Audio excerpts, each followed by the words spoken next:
¿Cómo va, gente querida? Bueno, espero que muy bien, empezando un excelente viernes. Este es otro video de Siciliano en su taller. Les quería mostrar mi primer alicate.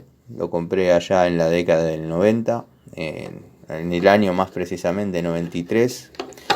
Lo compré en una ferretería de acá del barrio, en Aedo, que se llama o se llamaba La Rural.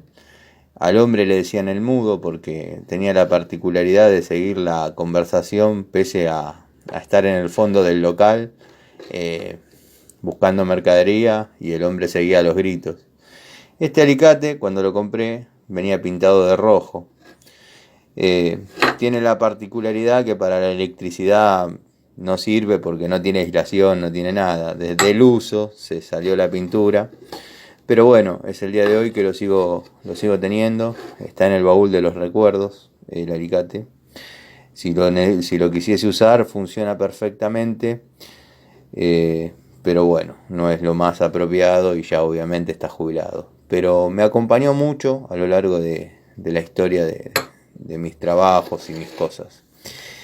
Este fue mi segundo alicate, que ya con un poquito más de plata lo compré también en la ferretería del querido Mudo. No es nada del otro mundo, no es un Baco, no es nada. Simplemente, bueno, este sí ya viene para electricista, viene con su aislación. Hice toda la escuela técnica con este. ¿Cuál es el secreto? Que yo el alicate lo uso únicamente para pelar y cortar cables. No utilizo el alicate para otra cosa que no sea eso. Para alambre hay pinza para cortar cualquier otro tipo de material, hay otro tipo de herramientas. El alicate lo uso para cortar y pelar cables, nada más. Veo gente que lo usa para sacar clavos, para cortar alambre, no. Ahí es donde se daña la herramienta, se le corta la vida útil.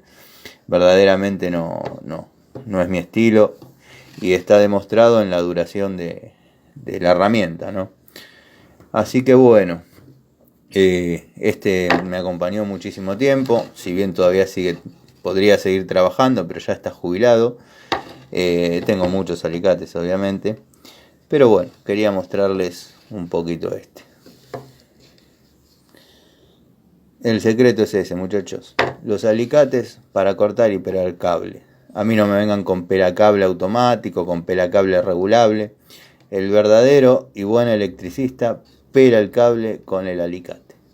Les mando un saludo, espero que les guste el video.